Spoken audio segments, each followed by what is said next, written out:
Good morning, Ram Ram, नमस्कार, जय हिंद सभी प्यारे बच्चों को। कैसे हैं आप सभी? उम्मीद करता हूं अच्छे होंगे, स्वस्थ होंगे, बेहतर होंगे। मैं आप सभी का एजुकेटर संदीप सिवात स्वागत करता हूं आप सभी बच्चों का आज के अपने इस हरियाणा जी के लाइव सेशन में, साथ के साथ आपके अपने YouTube channel RWA state exam पर। तो मेरे धाकड़ बच्चों, एक बार सबसे पहले आप अपना हालचाल मेरे को बता दीजिएगा। आप लोग कैसे हैं? आप लोगों की तैयारी कैसी चल रही है? एक बार फटाफट आप मेरे को ये बता दीजिएगा। और आज से पहले जितने भी हरियाणा जी के हमने इसी यूट्यूब चैनल के ऊपर कवर की है, ये भी बता दीजिएगा कि अच्छे तरीके से सारी की सारी जिक के दिमाग में फिट तो हो गई होगी। आप साथ के साथ रिवाइज तो कर रहे होंगे। ऐसा तो नहीं है कि कहीं मैं मेहनत करता चलूं और आप लोग मेरे बच्चों रिवाइज ही इनको ना करो, क्योंकि प्रैक्टिस, अभ्यास ही आपका पेपर पास कराएगा। तो अभ्यास ही पेपर पास कराएगा। कितना अभ्यास आप कर पाते हैं, ये मेरे बच्चों आप लोगों को लास्ट में अपने रिजल्ट के रूप में दिखाई देगा। तो एक बार फटाफट मेरे को बता दीजिएगा। मैं बहुत अच्छा हूं, आप लोग बताइएगा कैसे हैं। चलेगा। मेरे प्यारे बच्चों, हम पढ़ रहे थे पानीपत जिला, और पानीपत जिले के अंदर मैं आप लोगों को लगभग सारी बातें पढ़ा चुका था। पर्यटन स्थल हमने कवर कर लिए थे पानीपत के। तो पानीपत के अंदर जो बसता है वो बसता है हमारा व्यक्तित्व, यानी कि यहाँ पर कौन महान आदमी पैदा हुए हैं। तो पानीपत के अंदर बड़े महान आदमी पैदा हुए हैं बच्चों। एक तो ऐसा महान आदमी है कि आज तक आप लोगों ने नाम ही नहीं सुना होगा। तो पानीपत के अंदर हम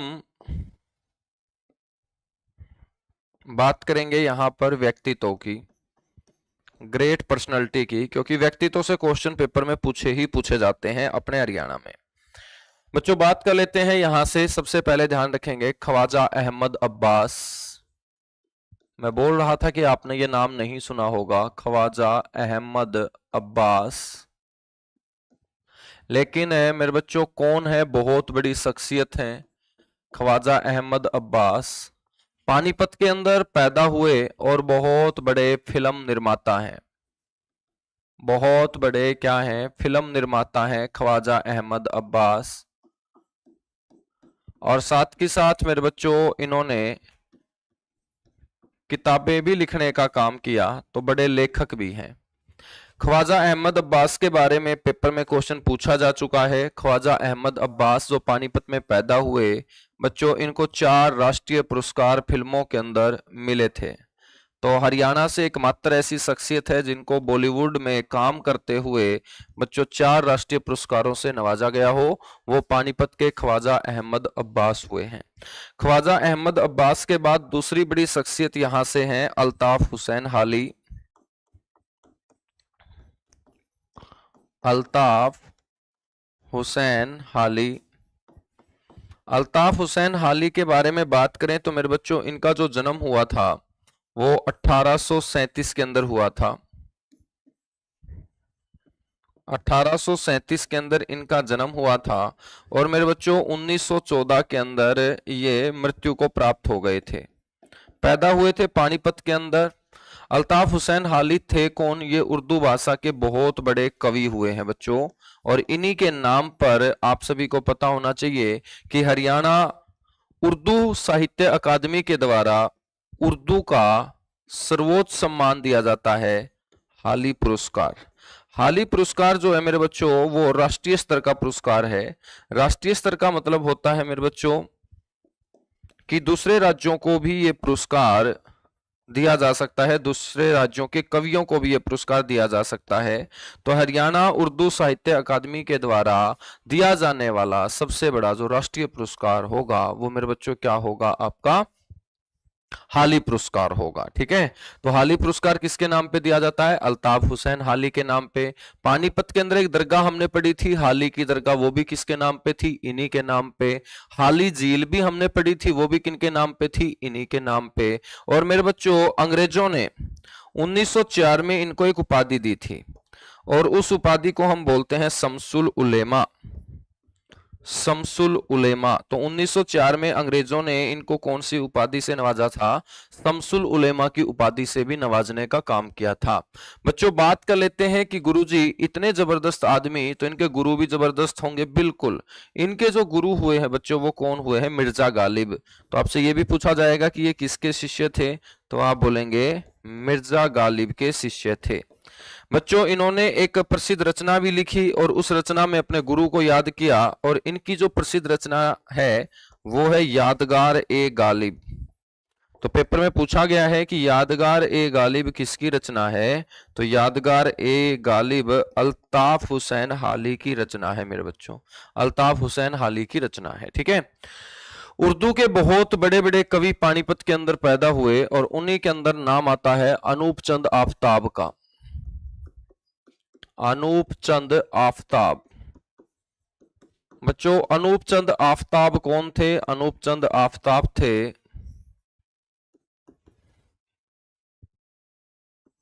हरियाणा के उर्दू भाषा के प्रथम राजकीय कवि, हरियाणा के उर्दू भाषा के प्रथम और एकमात्र, क्योंकि उसके बाद हरियाणा में किसी भी उर्दू भाषा के कवि को राजकीय कवि का दर्जा मेरे बच्चों नहीं मिला था, तो ये एकमात्र उर्दू भाषा के प्रथम और एकमात्र क्या हुए हैं? राज्य कवि हुए हैं। नाम है इनका अनूप चंद आफताब। मेरे बच्चों अल्ताफ हुसैन हाली से ही आती हैं साजिदा जैदी। साजिदा जैदी पानीपत के अंदर पैदा हुई साजिदा जैदी उर्दू भाषा की बहुत बड़ी क्या हुई है? कवियत्री हुई है। और अल्ताफ हुसैन हाली के परिवार से बच्चों इनका क्या रहा है? नाता रहा है। इसके अलावा हम बात करें मेहंदी हसन, आपको ध्यान रखना है मेहंदी हसन मेरे बच्चों, पानीपत में पैदा हुए मेहंदी हसन पाकिस्तान के बहुत बड़े जर्नलिस्ट हैं। पाकिस्तान के बहुत बड़े जर्नलिस्ट हैं। तो पाकिस्तानी पत्रकार, तो मेरे बच्चों जब बंटवारा नहीं हुआ था तो भारत पाकिस्तान तो एक ही था। बंटवारे के समय लोगों ने वहां जाना स्टार्ट किया, वहां से हिंदुओं ने यहां आना स्टार्ट किया। तो पानीपत में पैदा हुए मेरे बच्चों मेहंदी हसन भी अपने परिवार के साथ पाकिस्तान चले गए और वहां पर जाकर जर्नलिज्म के क्षेत्र में इन्होंने प्रसिद्धि पाई और बहुत बड़े जर्नलिस्ट यानी कि पत्रकार बने। मेहंदी हसन का जन्म कहाँ हुआ था? पानीपत के अंदर मेरे बच्चों हुआ था। ठीक है, बहुत बढ़िया भाई। राम राम, नमस्कार, जय हिंद सभी बच्चों को। पारुल, टॉप डॉग, अरे यो नाम मिला था कि टेकन डॉग डाग, अरे अगर क्या ना मेरे भाई साहब, डॉग का तो पुंजड़ हो यार, तेरे के पुंजड़ पंजड़ में, तो इसे नाम क्या तो दर रहे हो यार तुम? डॉग डाग जो घर क्या ना दे रखा है, परिवार पहचान पत्र में है, वो नाम दरिया करो यार। पवन कुमार, सूरज, रितिका, मिसप्रीत, अतुल, अर्जुन, गौरव, बलिका बकरा, विवेक, पिंकी, साहिल, आशीष, सुमन, मिसिस देसवाल, हमेश यादव, पूजा हंस। राम राम भाई, नमस्कार, राम राम, जय हिंद सभी को। बहुत बढ़िया। अब हम बात करते हैं यहां से और कौन आते हैं सर? यहां से बहुत शख्सियत आती है बच्चों। जैसे मैं बात करता हूं देशबंधु गुप्ता का। देशबंधु की तो इनको उपाधि मिली थी, नाम तो इनका रतिराम गुप्ता था। देशबंधु गुप्ता, देशबंधु की उपाधि महात्मा गांधी ने इनको दी थी बच्चों, तो इनका नाम तो रतिराम गुप्ता था। देशबंधु गुप्ता, देशबंधु गुप्ता पानीपत में पैदा हुए। तेज अखबार के संपादक हुए हैं। तेज अखबार के क्या हुए हैं? संपादक हुए हैं। और जब हरियाणा को पंजाब से अलग नहीं किया जा रहा था तो उस समय मेरे बच्चों देशबंधु गुप्ता ने अपने अखबारों के माध्यम से गांव-गांव और गांव में रहने वाले हर लोगों के घरों तक ये बात पहुंचाने का काम किया था कि हरियाणा को पंजाब से अलग करके दिल्ली में मिलाने का काम करें। हम किसी पंजाबी भाषा के अधीन नहीं काम कर पा रहे हैं क्योंकि वो पंजाबी भाषा हमारे अच्छे से समझ नहीं आ रही है, हम आपस में तालमेल नहीं बैठा पा रहे हैं, उसके साथ सामंजस्य नहीं बैठा पा रहे हैं। तो देशबंधु गुप्ता वो थे जिन्होंने तेज अखबार के माध्यम से मेरे बच्चों ये आवाज उठाई थी कि हरियाणा को पंजाबी भाषा से अलग करके एक हिंदी भाषा वाले क्षेत्र दिल्ली के अंदर जोड़े जाने का क्या होना चाहिए? काम होना चाहिए। देशबंधु गुप्ता के बाद मेरे बच्चों हम बात करते हैं यहां पर महेश दत्त शर्मा। गुरुजी कौन थे महेश दत्त शर्मा? मेरे बच्चों महेश दत्त शर्मा जो पानीपत के अंदर पैदा हुए, इन्होंने खादी को बढ़ावा देने का काम किया है। ठीक है, तो खादी को बढ़ावा देने का श्रेय हरियाणा में किसे जाता है? महेश दत्त शर्मा पानीपत को जाता है, खादी को बढ़ावा देने का श्रेय। और खादी को बढ़ावा इन्होंने दिया तो लोगों ने मेरे बच्चों इनको बोलना स्टार्ट कर दिया हरियाणा में खादी का पुरोधा, तो हरियाणा में खादी का प्रोदा किसे कहा जाता है गुरुजी? खादी का प्रोदा कहा जाता है महेश दत्त शर्मा को। तो खादी के प्रोदा के नाम से किसे जाना जाता है बच्चों? महेश दत्त शर्मा को खादी का प्रोदा कहा जाता है। बच्चों हम यहां से बात करें तो यहां से एक लड़की आती है जाह्नवी, जो कई भाषाएं जानती है, और जब इसकी मुंह की तरफ आप देखोगे तो आप आश्चर्यचकित रह जाओगे।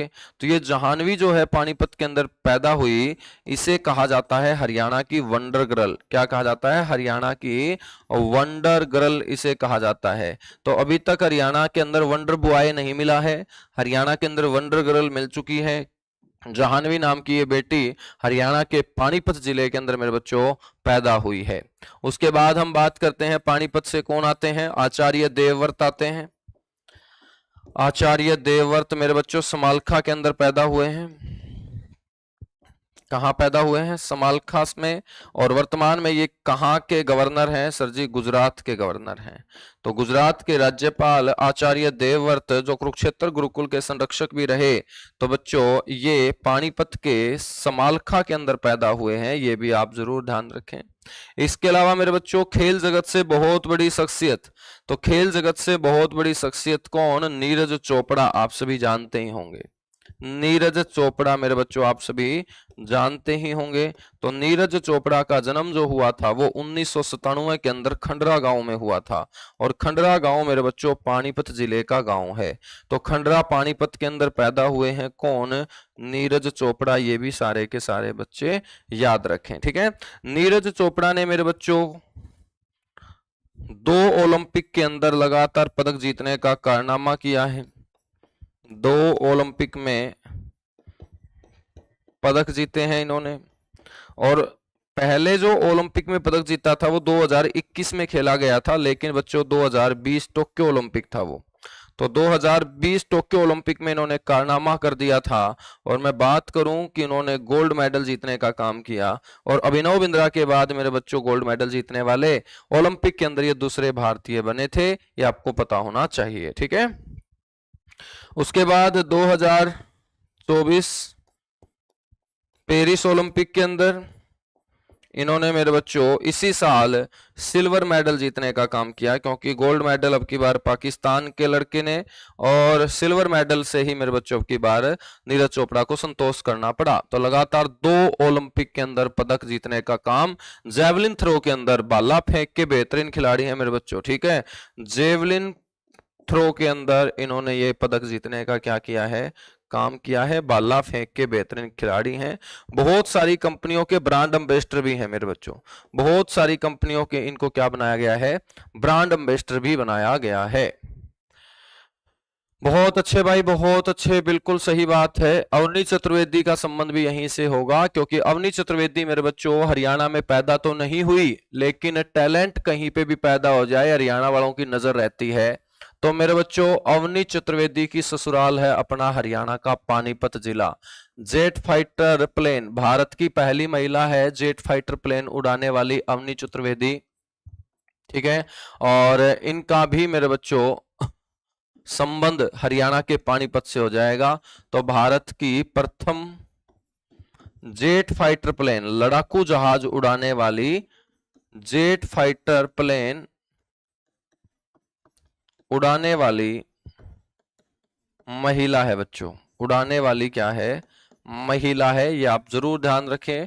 तो टैलेंट कहीं भी पैदा हो जाए हरियाणा वालों की नजर रहती है, या तो यहाँ पे पैदा हो जाते हैं या शादी करके यहाँ पे ले आते हैं। तो बच्चों अवनी चतुर्वेदी के बारे में आप जरूर याद रखें, ठीक है।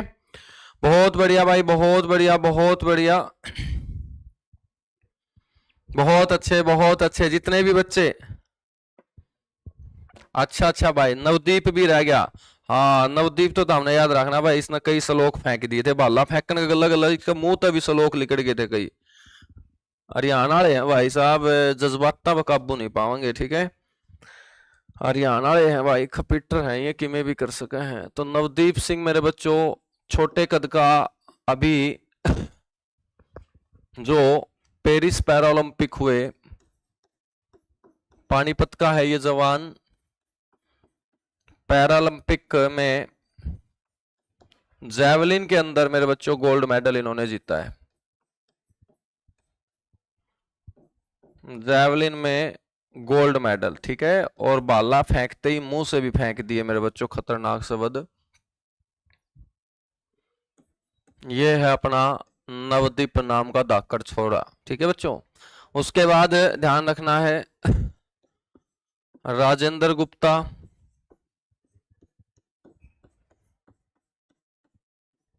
ठीक है मेरे बच्चों, अभिनेता है राजेंद्र गुप्ता।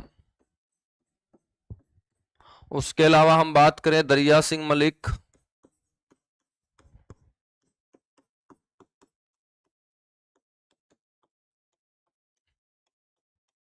दरिया सिंह मलिक। दरिया सिंह मलिक का जो संबंध है मेरे बच्चों वो उगरा खेड़ी गांव से, उगरा खेड़ी गांव पानीपत। और दरिया सिंह मलिक कौन है? ये हरियाणवी फिल्मों में मेरे बच्चों बहुत ही जबरदस्त किरदार के लिए जाने जाते हैं। आज तक हरियाणा में सबसे ज्यादा कमाई करने वाली फिल्म कौन सी बनी है? चंद्रावल बनी है। और चंद्रावल फिल्म के अंदर मेरे बच्चों एक किरदार है रुंडा और एक किरदार है खुंडा। तो रुंडा का किरदार निभाया है मेरे बच्चों नसीब सिंह कुंडू ने, और खुंडा का किरदार किसने निभाया है, ये पेपर में पूछा गया। तो बच्चों चंद्रावल फिल्म का एक एक किरदार आपको पता होना चाहिए। जब मैं फिल्में पढ़ाऊंगा तब आपको एक एक किरदार से परिचय कराऊंगा, एक एक हरियाणवी गाना तुम्हें सुनाऊंगा पक्का। तो खुंडा का किरदार मेरे बच्चों किसने निभाया था? दरिया सिंह मलिक ने निभाने का काम किया था इस फिल्म के अंदर। ये भी बड़ी शख्सियत है और अब ये हमारे बीच में है नहीं मेरे बच्चों, ठीक है। बहुत अच्छे बहुत अच्छे। गुरुजी सबसे ज्यादा फेमस बहुरानी हुई है? नहीं मेरे भाई, सबसे ज्यादा फेमस जो हुई है वो चंद्रावल हुई है। बहुरानी हरियाणा की पहली सफल फिल्म है जो 1983 के अंदर आई थी, 1983 के अंदर आई थी, ठीक है। बिल्कुल। एक और है मेरे बच्चों निशानेबाज गगन नारंग, सुना है तुमने? गगन नारंग सुना होगा। तो गगन नारंग का जो मेरे बच्चों पैतृक गांव है ना वो शिमला गुजरान है। शिमला गुजरान गांव पानीपत के अंदर है, शिमला गुजरान गांव, ठीक है। तो इनके पिताजी का गांव है शिमला गुजरान और ये भी आपका पानीपत में आता है। तो गगन नारंग प्रसिद्ध शूटर हुए हैं मेरे बच्चों, शूटर का मतलब निशानेबाज, ठीक है ना। तो भारत के प्रसिद्ध शूटर गगन नारंग का संबंध हरियाणा के कौन से जिले से हो जाएगा? पानीपत से। और मैंने इनका पैतृक गांव भी आपको बता दिया है, और पैतृक गांव मेरे बच्चों कौन सा है? ध्यान रखेंगे, शिमला गुजरान मेरे बच्चों इनका पैतृक गांव है, ठीक है। तो इतनी सी बातें याद कर लोगे? बहुत अच्छे मेरे बच्चों। तो ये था आपका क्या? पानीपत जिला। पानीपत जिले से और भी बहुत सारी बातें आपको याद रख लेनी है। जैसे क्या याद रखोगे? एक तो ये याद रखोगे कि बेटी बचाओ बेटी पढ़ाओ अभियान की शुरुआत 22 जनवरी 2015 को पानीपत से ही मेरे बच्चों नरेंद्र मोदी ने की थी। और इस समय बेटी बचाओ बेटी पढ़ाओ अभियान की ब्रांड एम्बेसडर जिसे बनाया गया था वो माधुरी दीक्षित थी। तो आपने स्टेज पे देखा भी होगा मेरे बच्चों कि एक साइड मनोहर लाल खट्टर थे, एक साइड नरेंद्र मोदी थे और बीच में माधुरी दीक्षित बैठी हुई थी, ठीक है मेरे बच्चों। तो माधुरी दीक्षित को इसलिए बैठाया था कि वो इस अभियान की क्या थी? ब्रांड एम्बेसडर थी। क्या थी? ब्रांड एम्बेसडर थी। इसके साथ साथ हाँ एक और है निर्मल तंवर, निर्मल तंवर भी याद रख लेना। निर्मल तंवर जो है वॉलीबॉल की बेहतरीन खिलाड़ी हैं। निर्मल तंवर बहुत बड़ा नाम है। निर्मल तंवर जो है मेरे बच्चों वॉलीबॉल की बेहतरीन खिलाड़ी,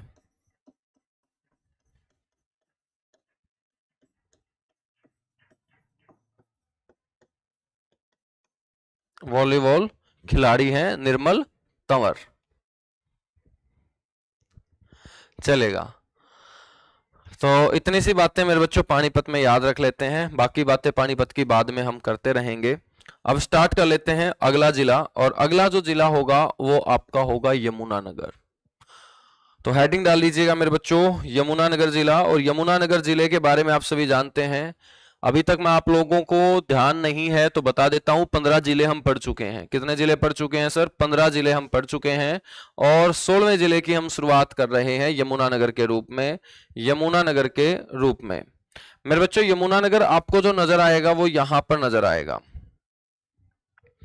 हरियाणा के मानचित्र के ऊपर आप यमुनानगर को देखते हैं तो ये है आपका यमुनानगर डिस्ट्रिक्ट, ठीक है।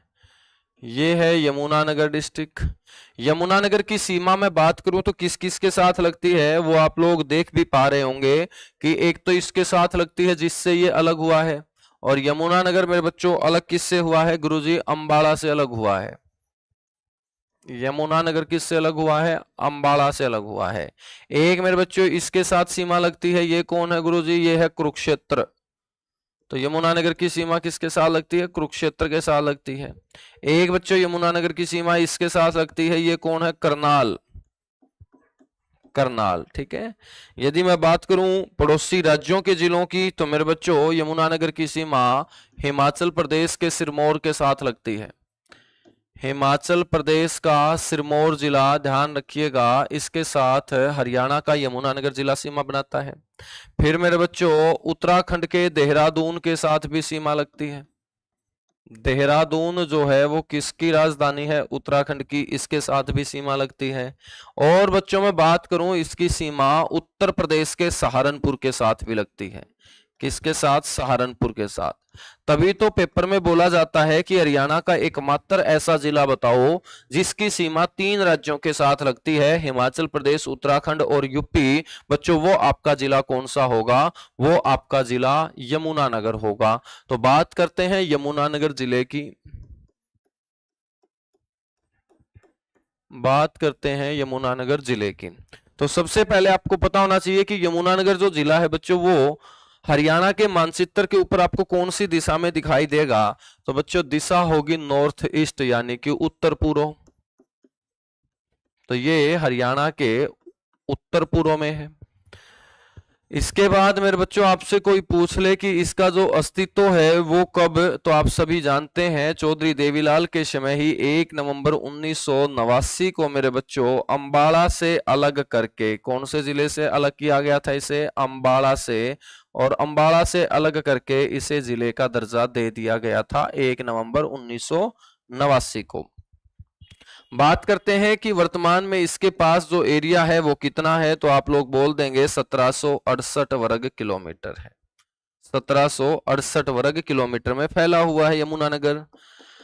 जिक्र करें जनसंख्या का तो जनसंख्या का आधार होगी 2011 की जनगणना, और ये किस प्रकार के जिलों में शामिल था? ऐसे जिलों में शामिल था बच्चों जिसकी पॉपुलेशन 10 लाख से क्या थी? अधिक थी।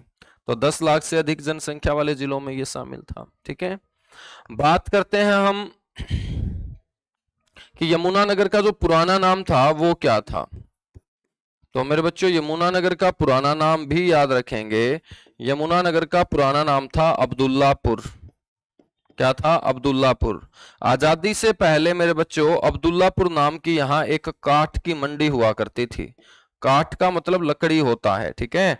तो आजादी से पहले यहाँ पर अब्दुल्लापुर नाम की एक लकड़ी की मंडी हुआ करती थी, काठ की मंडी हुआ करती थी। और आजादी के बाद इस काठ की मंडी अब्दुल्लापुर का नाम यमुना नदी के नाम पर क्या कर दिया गया? यमुनानगर कर दिया गया, क्योंकि यही वो जिला है बच्चों जहां हिमाचल प्रदेश से बहते हुए नदी यमुना अपने हरियाणा के उत्तराखंड, हिमाचल प्रदेश के बिल्कुल बॉर्डर के ऊपर जो पड़ता है जंगल, जिसको बोलते हैं कलेसर जंगल, उसी कलेसर जंगल के अंदर ये सबसे पहले क्या करती है? प्रवेश करती है, ठीक है।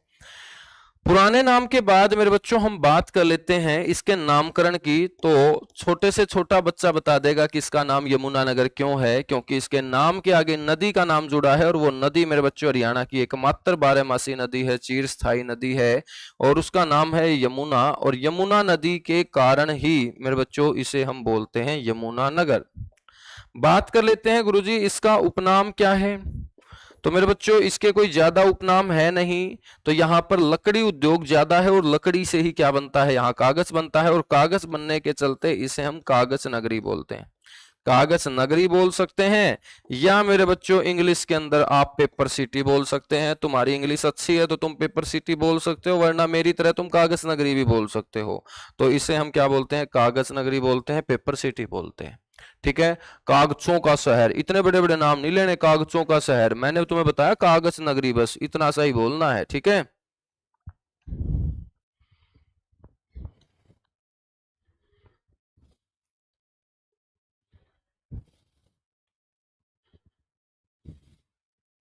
चलेगा। बात कर लेते हैं फिर यहां पर तहसील कितनी है सर जी। तहसील, तहसील का मुखिया होता है तहसीलदार। तहसील में एक तो ये है मेरे बच्चों सस्ते नशे, जगाधरी नंबर 1, ठीक है, जगाधरी है, बिलासपुर है,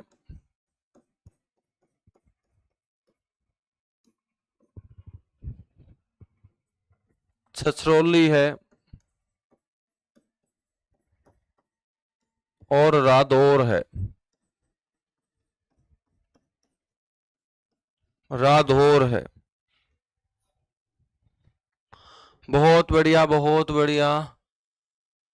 कौन से गांव से हो अंकित भाई, बता दे भाई। भाई इसने कौन से गांव से है, इसका भी बेचारी का दिल टिक जाएगा। बता भाई कौन सा गांव तय रही। आधार कार्ड की फोटो ही गेड़ दी है मेरे भाई कमेंट में। ले भाई पवन कुमार, आरती रानी, गुरुजी प्रणाम प्रणाम बच्चों प्रणाम, साडोरा से प्रणाम, खिजराबाद से प्रणाम, यमुनानगर से प्रणाम, लीजेंड बॉय, साहिल, डीसी, अमित, ठीक है, बहुत बढ़िया भाई, बहुत अच्छे बहुत अच्छे। चलिएगा, तहसील के बाद हम बात करते हैं उप तहसील। उप तहसील क्या होती है गुरुजी? तहसील से छोटी होती है, उप का मतलब छोटा होता है। तो तहसील का मुखिया तहसीलदार है, तो इसका मुखिया कौन होगा? उससे छोटा होगा, उसे नायब तहसीलदार बोलते हैं। तो उप तहसील कौन सी है? एक तो है साडोरा। ले भाई, एक दो बालक साडोरा था जुड़ रहा है तो साडोरा का नाम आ गया है, ठीक है। एक है मुस्तफाबाद। मुस्तफाबाद, मुस्तफाबाद जो है ना बच्चों, अब इसका नाम बदल दिया गया है, सरस्वती नगर कर दिया गया है इसका नाम। मुस्तफाबाद का नाम क्या कर दिया गया है? सरस्वती नगर कर दिया गया है। और एक है खिजराबाद। खिजराबाद बच्चों, इस खिजराबाद का भी नाम बदल दिया गया है, इसका नाम कर दिया गया है प्रताप नगर। क्या कर दिया गया है बहादुर बच्चों? इसका नाम कर दिया गया है प्रताप नगर, ठीक है, ये आपको ध्यान रखना है। बिल्कुल भाई बिल्कुल, बहुत अच्छे बहुत अच्छे। हम बात करते हैं गुरुजी यहाँ विधानसभा क्षेत्र। तो बच्चों 90 विधानसभा क्षेत्र हैं। फटाफट एक बार मेरे को एक बात बता दो कि 90 विधानसभा क्षेत्र हरियाणा के अंदर कौन सी विधानसभा और कौन से साल किए गए थे? तो विधानसभा क्षेत्र यहाँ 4 हैं। तो आंसर आने दो फटाफट गोली की रफ्तार से तुम लोग कि 90 विधानसभा क्षेत्र हरियाणा के अंदर कब किए गए थे। तो एक तो है यमुनानगर, यमुनानगर से विधायक चुना जाता है। एक है मेरे बच्चों जगाधरी। एक तुमने ध्यान रखना है यहां पर रादौर। और यहां की जो रिजर्व सीट है ना वो साडोरा है। तो साडोरा मेरे बच्चों यमुनानगर की क्या है गुरुजी? रिजर्व सीट है साडोरा। साडोरा जो हमने उप तहसील पढ़ी है ना, तो ये इसकी रिजर्व सीट भी है बड़को, यानी कि यहां से जनरल कैटेगरी का कैंडिडेट चुनाव नहीं लड़ सकता। और ऐसी कितनी सीटें हैं? 90 में से 17 सीटें हैं। बिल्कुल 1977, एक जना नुगा जी 1991 में। बहुत बढ़िया भाई बहुत बढ़िया, मीटर खींच के ले, बस तना नुए जुटे रहना है, क्योंकि नुए बैर होगा जो कर तो जुट रहा है। 1991 में किसने पढ़ा दिया मेरे भाई तेरे तक? ठीक है, हरियाणा जी के मेरे ख्याल से पहली बार तो नहीं पढ़ने लग रहा है, पहली बार पढ़ने लग रहा है तो कोई दिक्कत नहीं है, गलती कर सका है। लेकिन जे तू पुराना छोरा है तैयारी कर दोड़ा और फिर भी तो 1991 कहने लग रहा है, तो इससे बड़ा गुनाह हो नहीं सकता भाई हरियाणा में, ठीक है। सबसे बड़ा गुनाह है हरियाणा में कि आप इतने साल से तैयारी कर रहे हो और हरियाणा जीके में आप स्कोर नहीं कर पा रहे हो। अच्छा फर्स्ट टाइम पढ़ रहा है, फिर कोई दिक्कत नहीं है। फर्स्ट टाइम तो तू 2024 कह दे, कोई दिक्कत नहीं है। फर्स्ट टाइम तो गलती कितनी भी कर लो, तो फर्स्ट टाइम वालों की सारी माफ है। लेकिन जिन 4-5 टाइम हो गया हरियाणा जी के पढ़ते हुए, जो 1991 कहना पा गया, फिर देख लियो मेरे बच्चों। इसके बाद हम बात करते हैं यहाँ पर उद्योग कौन से हैं। उद्योग बहुत है बच्चों, यहाँ उद्योग ही उद्योग है यहाँ। तो उन उद्योगों में हम बात करें तो एक तो है यहाँ लकड़ी उद्योग। अब लकड़ी को हम टिम्बर बोल देते हैं, क्या बोल देते हैं? टिम्बर। टिम्बर उद्योग बोल दो या लकड़ी उद्योग बोल दो, तो टिम्बर उद्योग या लकड़ी उद्योग, ठीक है। दूसरा मेरे बच्चों यहां पर ध्यान रखना है, पित्तल बर्तन उद्योग है, सर जी ये पित्तल बर्तन उद्योग तो हमने रेवाड़ी में पढ़े थे, तो मेरे बाल को बर्तन कितने और नहीं बन सकते के बन सके हैं। तो पित्तल बर्तन उद्योग जगाधरी का भी फेमस है, जगाधरी को भी पित्तल नगरी बोलते हैं। तो रेवाड़ी ऑप्शन में ना हो तो हरियाणा की पित्तल नगरी कौन हो जाएगा, जगाधरी हो जाएगा। तीसरे नंबर पे हम बात करते हैं बच्चों, यहाँ पर क्या है, गोला बारूद डिपो है सर जी, गोला बारूद डिपो है। गोला बारूद डिपो का मतलब है यहाँ पर गोला बारूद रखने के लिए लकड़ी के बड़े बड़े बक्से तैयार किए जाते हैं, तो उसको बोल देते हैं गोला बारूद डिपो। गोला बारूद रखने के लिए लकड़ी के बड़े बड़े बक्से अपने हरियाणा के यमुनानगर में ही तैयार किए जाते हैं, तो मेरे बच्चों से हम बोल देते हैं गोला बारूद डिपो। ठीक है, उसके बाद हम बात कर लेते हैं यहाँ पर कागज उद्योग बहुत फेमस है, कागज उद्योग।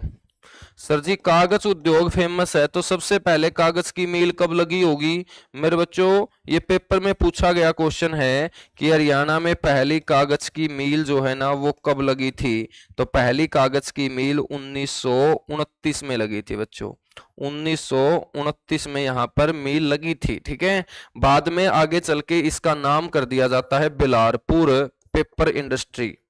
क्या कर दिया जाता है, बिलारपुर पेपर इंडस्ट्री।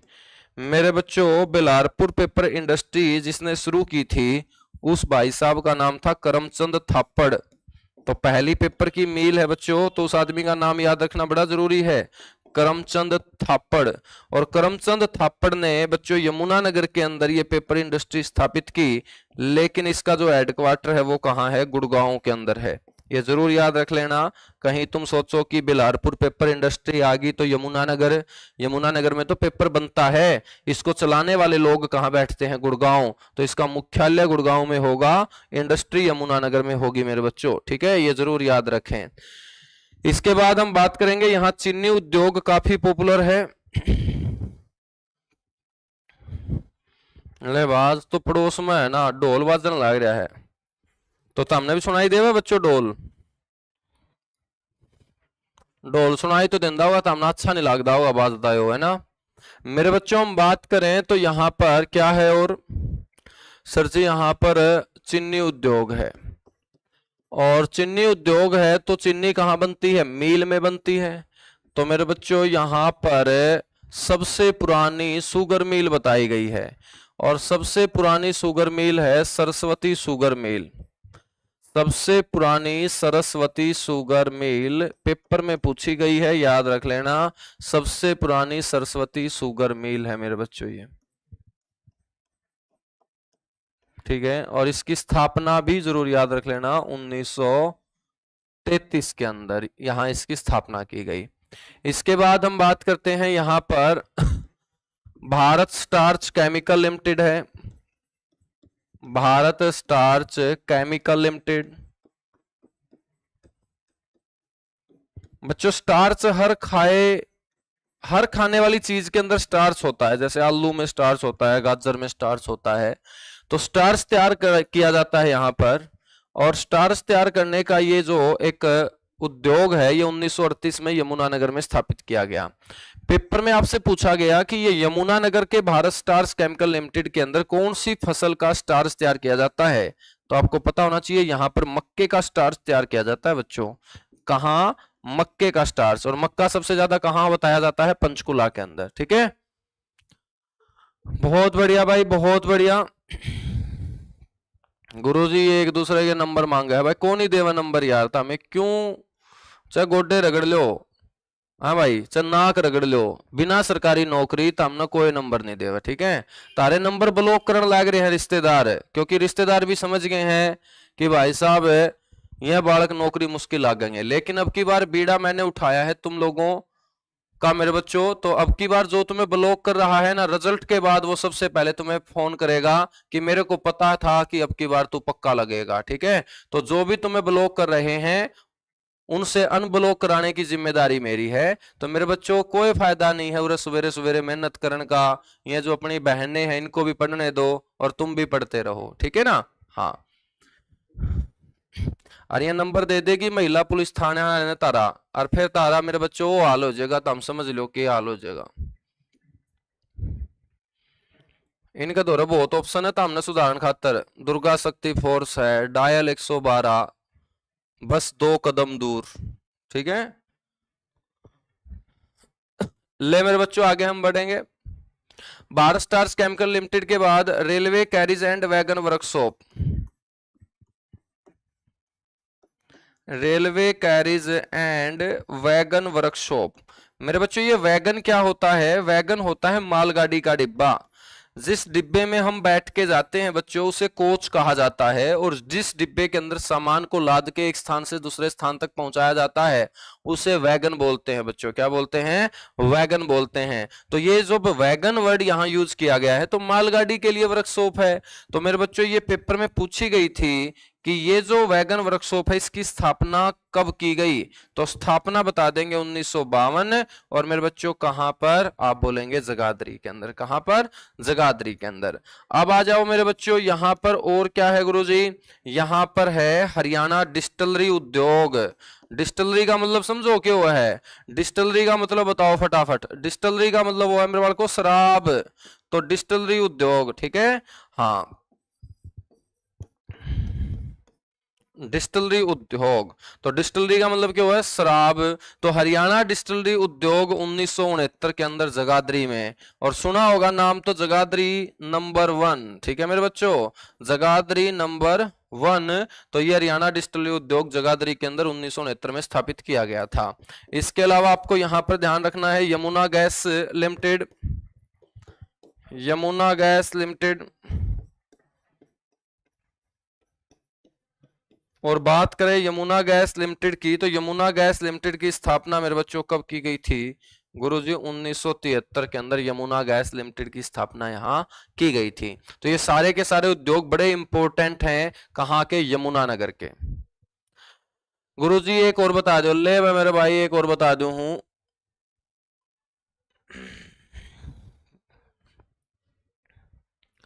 भाई एक नंबरी बात, या बात सही कह दी सोरन है, ठीक है। हाँ, खांदे पिंदे घर आगे पेटे लिकड़े आकर भाई साहब, ठीक है। इब तन्ना 3 टाइम रोटी को नहीं पांदी होगी, तेरा कड़ा लिकड़न न जगह होगी पेट की, तो तेरा जबाड़ा लिकड़ेगा। पेट भी उसे लिकड़े आकर है जो खांदे पिंदे घर आगे बाड़ा को आकर टेंशन को लिया कर दे तेरे वर्गिया की है। और पेट बिना के है, जिस आदमी का पेट नहीं और जिस घर का गेट नहीं वो कि मैं काम के नहीं हो कर दे। चलो भाई फटाफट बताओ आगे। बहुत बढ़िया भाई, बहुत बढ़िया, एक नंबर की बात है भाई। और मैं तो मेरे भाई कमान लग रहा हूं, पेट पाट ठीक कर लूंगा, और तेरा जबाड़ा लिकड़ गया नहीं कोई ठीक नहीं करेगा, ठीक है। हाँ समझ लिए यह बात है। मैं तो कमान कमान लाग रहा हूँ, मैं तो 2 महीने जिम में जाके कर लूंगा, इसने ठीक कोई दिक्कत नहीं। मैं लेकिन कौन नहीं करने लग रहा, क्योंकि सवेरे तो लेके सांझ तक है बहुत मेरे बच्चों वसा ठोकू इसमें, कार्बोहाइड्रेट ठोकू, बहुत पीसे खुआऊं इसने, इसी बात नहीं है। ले बाबा को आगे बढ़ेंगे। अब हम बात करेंगे किसकी? पर्यटन स्थलों की। बहुत बढ़िया भाई, बहुत बढ़िया, मान गए हैं दोस्तों। पर्यटन स्थल हम बात करेंगे यमुनानगर के अंदर कौन कौन से पर्यटन स्थल है मेरे बच्चों। गुरुजी यहां पर जो है ना, एक पर्यटन स्थल तो है पक्षी का नाम पे, और पक्षी कौन सा है बच्चों? गरुड़।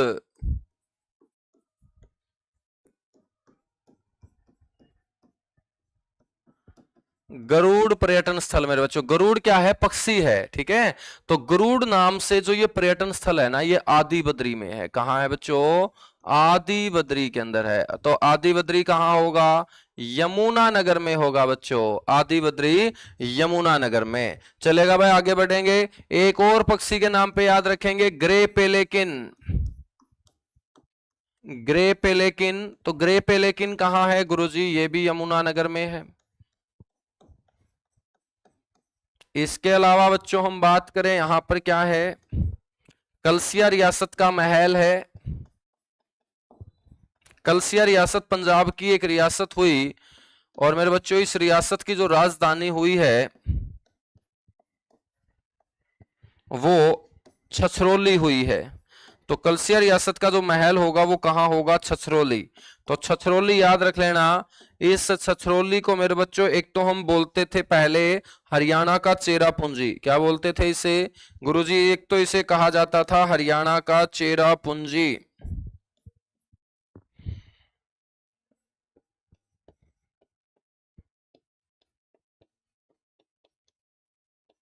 हरियाणा का चेरापूंजी। और एक मेरे बच्चों ये छछरौली कलसिया रियासत की क्या हुई है? राजधानी हुई है, ये भी याद रखें। कलसिया रियासत की राजधानी मेरे बच्चों कौन? गुरुजी छछरौली। बच्चों ये जो कलसिया रियासत की राजधानी थी इसमें राजा रहा करता था। राजा अपने महल में रहा करता था तो राजा दरबार में चला जाता था, लेकिन राजा की जो पत्नी थी ना रानी, वो इस महल के अंदर बने हुए एक खिड़की से बाहर से आने जाने वाले लोगों को देखती थी मेरे बच्चों। तो जो रानी महल की जिस खिड़की से बाहर से आने जाने वाले लोगों को देखती थी, तो लोगों ने मेरे बच्चों उस खिड़की को कहना शुरू कर दिया रानी की खिड़की। क्या बोलना शुरू कर दिया? रानी की खिड़की। ठीक है, रानी की खिड़की। तो रानी की खिड़की भी कहां है बच्चों? ये आपकी छछरौली के अंदर है। इस महल की खिड़की को ही हम रानी की खिड़की भी बोलते हैं। ठीक है, रानी बिरानी के देखा करती बाहर लिया मैं आंदे जान है। ठीक है, तो मेरी खुद आइडिया लगा लो चाहे तो देखा करती कि भाई साहब राजा तो सुतरा कद मिला है और मैं कूद के इस खिड़की में को किते और जाऊं। ठीक है बच्चों, उसका है रानी की खिड़की। उसके बाद हम बात करेंगे नेक्स्ट, यहां पर बन संतोर है मेरे बच्चों। बन संतोर यमुनानगर के अंदर, इसको वन संतोर भी बोल देते हैं, बन संतोर भी बोल देते हैं। और राजा शांतनु की राजधानी हुआ है ये। राजा शांतनु की राजधानी हुआ है ये। तो पेपर में पूछा गया कि राजा शांतनु की राजधानी, तो आप बोलेंगे बन संतोर। राजा शांतनु की राजधानी बन संतोर। ठीक है, उसके अलावा मेरे बच्चों यहां पर बात करें तो एक सरोवर है जिसका नाम है कपाल मोचन सरोवर। कपाल मोचन सरोवर। कपाल मोचन जो सरोवर है मेरे बच्चों ये बिलासपुर में है। बिलासपुर के अंदर है कपाल मोचन सरोवर जो है ना मेरे बच्चों, ये कहाँ है गुरुजी? ये बिलासपुर के अंदर है। और इस कपाल मोचन सरोवर के अंदर गुरु गोविंद सिंह ने 1688 के अंदर लड़ी गई एक लड़ाई बंगानी की। गुरु गोविंद सिंह ने 1688 में एक मेरे बच्चों लड़ाई लड़ी थी हिमाचल प्रदेश के अंदर। बंगानी की लड़ाई उसे बोलते हैं। और बंगानी की लड़ाई जब गुरु गोविंद सिंह जीत के आते हैं तो उन्होंने यहां पर आकर मेरे प्यारे बच्चों क्या किया था? इस सरोवर के अंदर अपने शस्त्र धोने का काम किया था। और शस्त्र धोने के कारण इसे गुरु गोविंद सिंह का शस्त्र घाट कहा जाता है। तो बड़ा इंपॉर्टेंट क्वेश्चन है कि कौन सा सरोवर गुरु गोविंद सिंह का शस्त्र घाट कहलाता है? तो क्या बोलेंगे? कपाल मोचन सरोवर को गुरुजी गुरु गोविंद सिंह का हम शस्त्र घाट बोलते हैं। शस्त्र घाट हम बोलते हैं। ठीक है, बिल्कुल भाई। देखिएगा पीडीएफ वगैरह भी देखो। पीडीएफ की मेरी जो आदत है ना वो बड़ी गंदी आदत है, मैं मेरी इस कमी को स्वीकार करता हूं। ठीक है, हाँ, तो इसमें ऐसा भी नहीं है कि भाई RWA की तरफ से कोई वो रह जाती है, वो मेरी साइड से ही रह जाती है। मैं टाइम पे पीडीएफ नहीं दे पाता हूं क्योंकि पीडीएफ देने की मेरी आदत नहीं है बच्चों को। लेकिन अब आप लोगों ने आदत लगा दी है तो एक दो पीडीएफ पेंडिंग रह गई होगी। ठीक है, एक दो पीडीएफ मेरे से डिलीट भी हो गई होगी क्योंकि मेरे बच्चों कई बार मेरे को सेव करना याद नहीं रह जाता तो मैं बोर्ड बंद कर देता हूँ। ठीक है, तो या अगला टीचर जब क्लास लेता है तो मेरे बच्चों फिर वो पहले वाले को साफ कर देता है। तो आप थोड़ा बहुत लिख भी लिया करो। यदि एक दो पीडीएफ है थोड़ी सी साइड दो साइड हो जाए ना तो उसको आप लिख लिया करो। थोड़ा बहुत तो ले लो इन हाथों से काम। क्या करोगे है बच्चों? इन हाथों का क्या करोगे? मेहंदी लगवाओगे क्या इन हाथा पे? तो लिख लिया करो थोड़ा बहुत यार। मैं भी लिखूं, देखो सारा दिन लिखता रहता हूं तभी तो मेरे याद रहते हैं। अब आप क्यों भूल जाते हो? क्योंकि आप लिखते नहीं हो, लिखने की आदत नहीं है। क्योंकि जितना लिखोगे उतना निखरोगे, जितना नहीं लिखोगे उतना बिखरोगे, सीधी सी बात है। तो मेहनत कर रहे हैं तो एक अच्छी डायरेक्शन में करें, जहां से आउटपुट मिले ऐसी मेहनत करें। और आउटपुट किससे मिलेगी? आउटपुट लिखने से मिलेगी। मैं तो सारा दिन लिखता रहता हूं, मेरे तो हाथ नहीं थकते हैं, तुम्हारे हाथ पता नहीं क्यों थक जाते हैं। क्या करते हो इन हाथों से तुम? शादियों का सीजन है, मटर मुटर छीलते हो क्या? है भाई? शादी शुदियों का ठेका ले रखा है क्या कि सर जी हम सिर्फ सुनते सुनते हैं, हमसे लिखा नहीं जाता? मटर छीलते हो शादियों में? हैं? लिख लिया करो यार, थोड़ा बहुत तो लिखा करो। चलेगा, आगे बढ़ेंगे, कोई ना। बाकी पीडीएफ दे देंगे, जो भी गुम हो रखी होगी वो पीडीएफ ढूंढ के मैं दे दूंगा, ठीक है? चलो और पढ़ेंगे यहां पर। सर जी यहां पर कुछ तीर्थ हैं, उन तीर्थ में एक तो याद रखेंगे सोम सरोवर तीर्थ। देखो मेरे सारे याद हैं, वो इसलिए याद हैं क्योंकि मैं लिखता हूं सारा दिन। तो तुम भी लिखोगे ना तो तुम मेरे से भी बेहतर हो जाओगे। मैं तो कुछ भी नहीं हूं तुम लोगों के आगे, तुम मेरे से भी बेहतर बन के निकलोगे। सोम सरोवर तीर्थ, बस तुम में एक ही कमी है, तुम लिखते नहीं हो। बस इस कमी को सुधार लो मेरे बच्चों, मैं गारंटी लेता हूं तुम मेरे से भी खतरनाक बन जाओगे इस सब्जेक्ट के अंदर। प्लाक्स तीर्थ, अगला जो तीर्थ है वो कौन सा है? प्लाक्स तीर्थ है, ठीक है ना मेरे बच्चों? एक आपको ध्यान रखना है, यहां गुफा है, एक गुफा, नर नारायण गुफा, नर नारायण गुफा भी है मेरे बच्चों एक, ठीक है? नर नारायण गुफा भी है यहां एक। इसके बाद हम बात कर लेते हैं और क्या है सर यहां मेरे बच्चों, और है यहां पर टोपरा गांव। सर जी टोपरा गांव का क्या करें? करना कुछ नहीं है, क्वेश्चन आएगा। ये एक प्राचीन गांव है, प्राचीन ऐतिहासिक गांव है। और मेरे प्यारे बच्चों ये जो गांव है ये इसलिए फेमस है क्योंकि यहां पर सम्राट अशोक गिरनार की पहाड़ी गुजरात से एक स्तंभ लेकर आया था और उस स्तंभ के ऊपर कुछ लेख लिखे गए। वो स्तंभ लेख मेरे बच्चों इसी गांव में स्थापित किया गया था। तो सम्राट अशोक ने उसे स्थापित किया था। तो सम्राट अशोक द्वारा स्तंभ लेख स्थापित,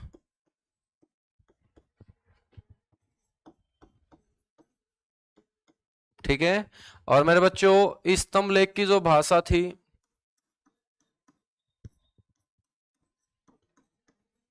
वह प्राकृत भाषा थी और लिपि जो थी वो ब्राह्मी लिपि थी, ठीक है?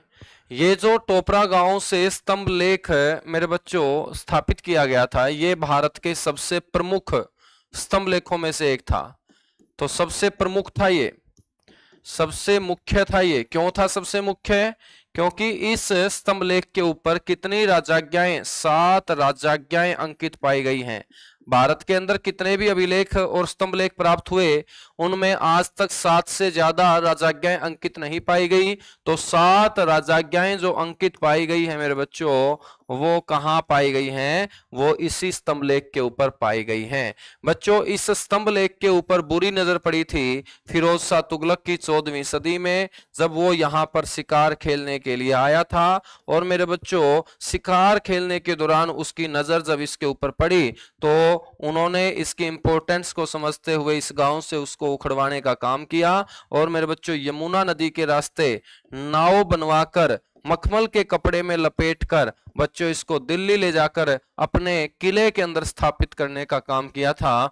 तो वो आपका शासक कौन था? फिरोज शाह तुगलक था। ये भी ध्यान रखें आप लोग, ठीक है? हम बात करें तो इसी गांव के अंदर सबसे बड़ा अशोक चक्र स्थापित किया गया है बच्चों। तो भारत के अंदर सबसे बड़ा अशोक चक्र, आपसे कोई पूछ ले कि सबसे बड़ा जो अशोक चक्र है वो कहां स्थापित किया गया है, तो सबसे बड़ा अशोक चक्र इसी गांव के अंदर मेरे बच्चों स्थापित किया गया है। इसके अलावा यहाँ और क्या है बच्चों? यहाँ पर एक गांव है बुढ़िया, और उस बुढ़िया गांव के अंदर बना हुआ है रंग महल, उसे बोलते हैं बुढ़िया का रंग महल। तो बुढ़िया का रंग महल बोल सकते हैं या इसे बिरबल का रंग महल बोल सकते हैं। तो मेरे बच्चों ये बुढ़िया गांव के अंदर है, इसे हम बिरबल का रंग महल भी बोल सकते हैं। मेरे बच्चों यहाँ पर एक गांव है जिसका नाम है ताजेवाला गांव, और ताजेवाला गांव से मेरे बच्चों एक नदी बहती है और इस नदी के दोनों ओर पेड़ पौधे ही पेड़ पौधे हैं। तो मेरे बच्चों उन पेड़ पौधों के बीच बहुत सारे प्रकार के पक्षी जो सारा दिन बहुत प्यारी प्यारी आवाज करते रहते हैं। और ऐसी जगह जहां पर तुम्हें पानी भी मिल जाए, पेड़ पौधे भी मिल जाए, पक्षी भी मिल जाए, किसी स्वर्ग स्वर्ग से कम नहीं होती ऐसी जगह, इसीलिए इस गांव को मेरे बच्चों हिडन पैराडाइज ऑफ हरियाणा कहा जाता है। हरियाणा का छिपा हुआ स्वर्ग। स्वर्ग का मतलब क्या होता है? स्वर्ग का मतलब मेरे बच्चों क्या होता है? स्वर्ग का मतलब होता है जहां भड़क ना हो। तो जिसकी जिंदगी में भड़क नहीं है वो स्वर्ग में है, और जिसकी जिंदगी में भड़क ही भड़क है वो मेरे बच्चों नरक में है। तो यही होता है स्वर्ग नरक। बाकी सा कोनी गई मरने के बाद और 2 फ्लोर पाऊंगे, 1 फ्लोर स्वर्ग का, 1 फ्लोर नरक का, ठीक है? ऐसा नहीं होता। स्वर्ग नरक धरती के ऊपर ही है, मरने के बाद तो किसी ने कुछ नहीं देखा कहां क्या है। तो ये तो सिर्फ बनावटी बातें होती हैं। स्वर्ग नरक बच्चों धरती पे ही है, और स्वर्ग का मतलब होता है जिसकी जिंदगी में भड़क नहीं, उसे बोलते हैं स्वर्ग। और जो मेरे बच्चों सवेरे उठते भड़क लेने लग जाए है और सोने तो पहला भी बहुत सारी भड़क लेके सोया है, वो नरक में है, ठीक है ना? नरक में है। तो हिडन पैराडाइज ऑफ हरियाणा किसे बोलते हैं? वो इसी को बोलते हैं, ताजेवाड़ा गांव को। बच्चों एक यहां पर है हथनी कुंड बैराज।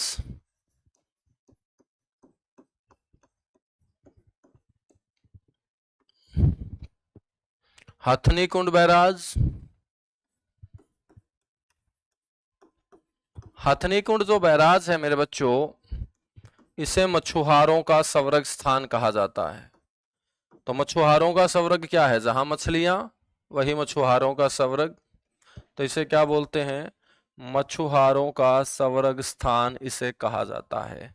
मेरे बच्चों बात करें तो ये जो बैराज है ये 1996 में बनना स्टार्ट हुआ था, 1999 में बनके तैयार हुआ था, और इसके अंदर पानी जो छोड़ा गया था वो 2002 में। पानी कब छोड़ा गया था? 2002 में। तो क्वेश्चन कैसे पूछा जाएगा? क्वेश्चन इस लैंग्वेज से पूछा जाएगा कि हथनी कुंड बैराज ने काम करना किस वर्ष शुरू किया था। तो काम करने का मतलब है बैराज बनाया गया है पानी को स्टोर करने के लिए, और इसके अंदर पानी छोड़ा गया था 2002 के अंदर। ये पेपर में पूछा गया क्वेश्चन है, ठीक है ना? तो 96 में बनना स्टार्ट हुआ, 99 में बनके तैयार हुआ, 2002 के अंदर बच्चों इसमें पानी छोड़ा गया। 1994 में इसका उद्घाटन भजन लाल ने करने का काम किया था। इससे पहले बंसीलाल सरकार ने बच्चों ताजेवाला बांध को बदलने के लिए 1970 के अंदर हिमाचल प्रदेश सरकार के साथ एक योजना बनाई थी, लेकिन हिमाचल प्रदेश ने मना कर दिया था, और उसके बाद मेरे बच्चों भजन लाल ने इसे सिरे चढ़ाया था। 1994 में इसका उद्घाटन किया गया, और फिर बंसीलाल सरकार में यह बनके तैयार हुआ था 96 से 99 के बीच, और 2002 के अंदर मेरे बच्चों ओम प्रकाश चौटाला के समय इसके अंदर पानी छोड़ा गया था। यह आप लोगों को पता होना चाहिए, ठीक है? चलेगा मेरे बच्चों, तो आज के लिए इतना सा ही, बाकी हम मिलेंगे कल की क्लास में। गुरुजी बहुत स्लो पढ़ा रहे हो भाई, देख ले जुकर पढ़ाऊं हूं, पढ़ ले यार, ठीक है? जुकर पढ़ाऊं हूं उतना पढ़ ले, ठीक है? तो कितनी बार समझाऊं कि जे सिलेक्शन लेना है तो स्लो पढ़ना पड़ेगा, और जे बाहर होना है तो फिर तो तेरा जी करे कुकरे पढ़ ले, चाहे तेज पढ़ ले चाहे और तेज पढ़ ले। हाँ भाई चलेगा। Thank you, bye bye, love you, आप सभी को ढेर सारा प्यार। बाकी मिलेंगे कल की क्लास में इसी जगह इसी समय आपके अपने इसी RW स्टेट एग्जाम पर। यह बालक पहाड़ वाली कहानी समझे को नहीं, क्योंकि इन ओटड़ा पर चढ़ जो डर लगा है तो पहाड़ पर किस चढ़ेंगे यार ये, ठीक है? तो एक दीवार पर चढ़ जो डर लगा है तो पहाड़ पर कुकर चढ़ेंगे ये, ठीक है? तो पहाड़ पर राम राम तक चढ़ा जावा है, लेकिन यह कसूती डाल तूफानी बालक हो रहे हैं ये। यह नु कहे गुरुजी हमने कसूती डाल तेजी तक पढ़ाओ, क्योंकि तेजी से बाहर होना हमने। उस दिन पेपर दे के आना नु फटाफट कराने चाहिए, आधा घंटा में पेपर में बैठ दे, ठीक है? तो इसलिए मैं तो मेरे हिसाब से पढ़ाऊंगा भाई, जमा राम राम तक पढ़ाऊंगा, जी से ले ले पढ़ाऊंगा। चलो चलेगा, थैंक यू।